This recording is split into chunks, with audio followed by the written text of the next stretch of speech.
Pelajaran apa ini? Seni budaya. Suruh buat apa? Buat logo. Oh, ini buat logo. Apa ini logonya? Basreng mantul.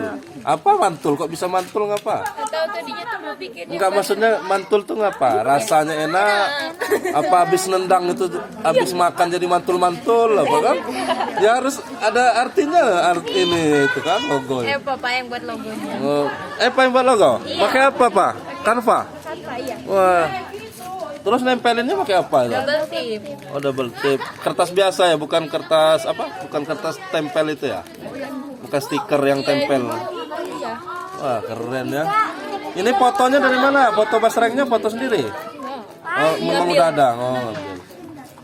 Tapi basrengnya buat sendiri apa gimana? Beli. Jadi lagi buat logonya aja ya? Nah, keren ya. Nanti selain buat logonya mestinya buat basrengnya bener.